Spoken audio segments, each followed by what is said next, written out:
What's going on, everybody? Your boy Mark here, and today I want to react to a piece from Lex Friedman. Not sure if that's how you say his name. Lex Friedman interview with Jordan Peterson. In this interview, Jordan actually gives some advice that I've given guys time and time again, especially if you're coming off a bad breakup, you're coming off a divorce or something like that. Listen to what he has to say here. It's a gym, it's a bar. Check it out. Let me ask for some dating advice from Jordan Peterson. How do you find, on that topic, the love of your life? That's a good question. I was asked that multiple times on my tour, 3 times in a row, in fact, because we asked people to use this Slido gadget. That's a popular question. To vary, it always came up to the top. And I got asked that 3 times in a row, and I didn't have a good answer. And then I thought, why don't I have a good answer? I thought, oh, I know why. Because that's a stupid question. So why? Yeah. Why? Because it's putting the cart before the horse. Here's the right question. Mm-hmm. How do I make myself into the perfect date? You answer that question, and you will not have any problem answering the previous question. It's like, what do I want in a partner? If I offered everything I could to a partner, who would I be? You work on that. That line right there. So a lot of times guys will go into the next relationship trying to figure out who they want, the qualities this person needs to have. And that's all stuff to consider for sure, right? But the key to having an abundance mindset is molding yourself into the man that majority of women are going to want, that they're going to find desirable. So instead of looking at it from a needy frame, if you reframe it the way Jordan just kind of did right there and say, who do I need to become in order to have all the women be attracted to me? And then you work on becoming that person. That's the key right there. Because you know, whatever woman that you're trying to get with, whoever you're trying to talk to, if they're not feeling you, that's okay. Because you are attractive to a variety of women. You have so many qualities now because you've worked on yourself. You got your body in shape. You've worked on your mind. You have control of your emotions. You've made something of yourself. You have a decent income, decent job. And you have a confidence about you now because you actually put in the work. Ask that question. Just ask. Just ask yourself, okay, I have to be the person that women would want. Okay, what do they want? Clean. That's not a bad start. Reasonably good physical shape. So healthy, productive, generous, honest, willing to delay gratification. So you dance with a woman. It's like, what's she doing? What are you two doing? Well, it's a pattern. There's patterns happening around you. That's the music. Patterns of being. That's the music. Now, can you align yourself with the patterns of being gracefully? That's what she's checking out. And to put that in layman's terms, what he's talking about right there is just not being needy. You don't need this relationship to work. You don't need this woman to like you. If she doesn't like you, her loss, because you know that you are a catch because you worked on yourself.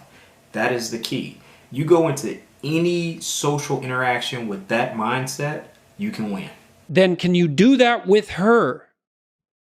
And then can you do that in a playful and attentive manner and keep your bloody hands to yourself for at least a minute? And so, can you dance in a playful manner? It's like you can go through this in your imagination and you'll know. And then you think, well, how far am I from those things? And the answer is usually, man, it's a pretty horrible abyss separating you from that ideal. But the harder you work on offering other people what they need and want, the more people will line up to play with you. And so it's the wrong question. It's like, how can I be the best partner possible? And then you think, well, if I do that, people will just take advantage of me.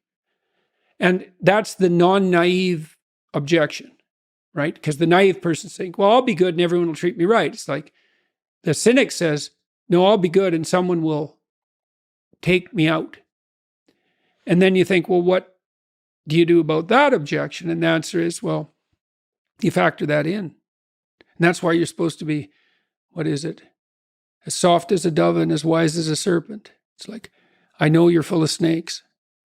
I know it. Maybe I know it more than you do. But we'll play anyways. And Take that's a the good risk anyway. That's right. So here's where I might differ and have a slightly different opinion versus what Jordan is saying.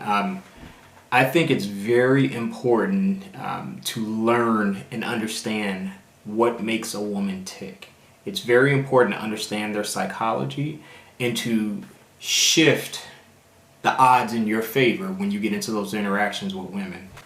The best example of people I've seen who have kind of embraced that and done that are people within the red pill community. And I know that community gets a really bad name. You know, people think it's just pickup artists or incels, people that hate women and stuff like that. And you might have some of that.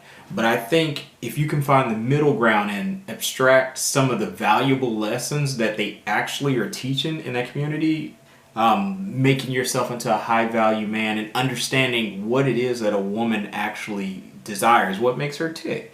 Like, what is it that she wants from a guy? You know what I mean? And being able to interpret what she says she wants versus what she actually wants, what's actually going to be attractive to her. Because women will tell you one thing, but what is actually attractive to them over a long stretch of time is a very different thing than what they will often communicate to you.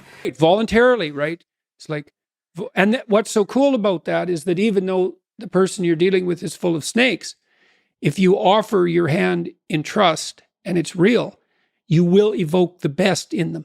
Absolutely. I believe in that being fragile, nevertheless, taking that leap of trust towards another person, even when they're dangerous, especially when they're dangerous.